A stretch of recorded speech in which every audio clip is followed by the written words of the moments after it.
Hello everyone. Thank you for tuning in today. One of the most common questions I get is, how can I teach my child about emotions? It's a fantastic question because understanding emotions is foundational to a child's well-being and social skills. Opening an introduction first, let's recognize the importance of teaching emotions to children. Emotions are part of our daily lives. They affect how we communicate, interact with others, and view ourselves.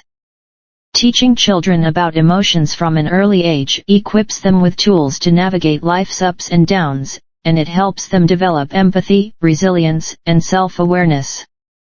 Step 1. Start with simple emotions for younger children. We want to keep it simple.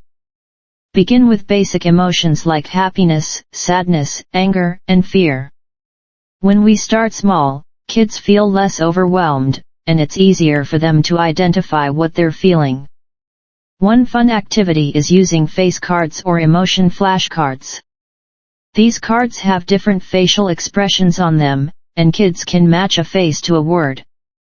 You could make a game of it. Ask them to show a happy face, or to say when they last felt surprised. When they see these emotions represented visually, they'll start connecting facial expressions with feelings, making it easier to understand. Step 2. Use everyday moments. Everyday experiences are powerful learning opportunities. When they're playing, having dinner, or even watching a movie, they can practice recognizing emotions. For example, if you're watching a cartoon together, you can pause and ask, "How do you think that character feels? Why do you think that?" Or, if they fall and start crying, you might say, "It looks like you're feeling sad because you got hurt. That's okay. Do you want a hug?" By narrating these moments, you're helping them see emotions in real-life scenarios and letting them know it's okay to express their feelings. Step 3. Introduce a wide range of emotions. Gradually, once they're comfortable with the basics, start introducing more nuanced feelings like frustration, jealousy, and excitement. You can explain these emotions by linking them to something familiar. For instance, frustration can be explained as, "It's like when you're trying to build something, and it keeps falling over. You feel stuck, and it's a little upsetting." Using books and stories is very effective for this. Books that focus on feelings let children see characters experiencing different emotions, and it becomes easier for them to relate. You can ask, "What do you think this character feels?" and then discuss how they might deal with that emotion. Step 4. Encourage them to name their emotions. Naming emotions is a key step toward managing them. If your child can say, "I feel angry" or "I feel disappointed," they're already taking a big step towards emotional intelligence. This naming process helps the brain to process feelings and reduces the intensity of those emotions. Whenever possible, validate their feelings without judgment. So, instead of saying, "Don't be sad," you might say, "I see that you're sad. That's okay. Do you want to talk about it?" You're giving them a safe space to express what they're feeling. Step 5. Teach coping mechanisms for each emotion. Recognizing emotions is one thing, knowing what to do with them is another. This is where coping mechanisms come in. You can teach your child ways to handle big emotions. For example, when they're angry, you might say, "Let's take a few deep breaths together." Breathing exercises are a great tool to calm down. If they're feeling anxious or scared, encourage them to think of a happy memory or to hug their favorite stuffed animal.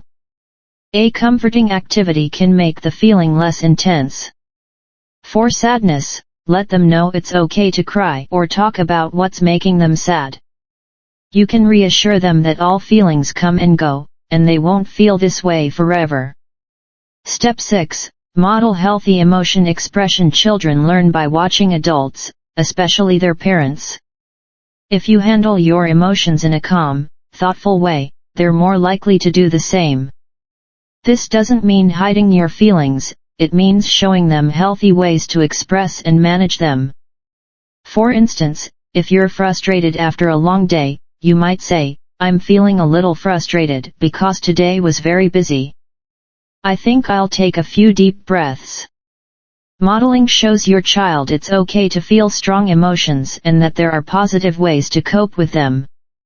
Step 7. Create a safe and open environment. One of the best things you can do is to make sure your child feels safe expressing themselves. Let them know it's okay to feel any emotion, there are no bad emotions. This openness will help them feel more secure and less inclined to suppress or ignore their emotions. Closing. Encourage continuous learning and practice. Teaching children about emotions isn't a one-time conversation, it's ongoing. Encourage them to talk about their feelings regularly. Make it part of their daily routine to ask, "How are you feeling today?" This helps normalize the process, so they know that talking about emotions is part of life. Remember, the goal isn't to make them happy all the time, it's to help them understand and handle whatever they feel.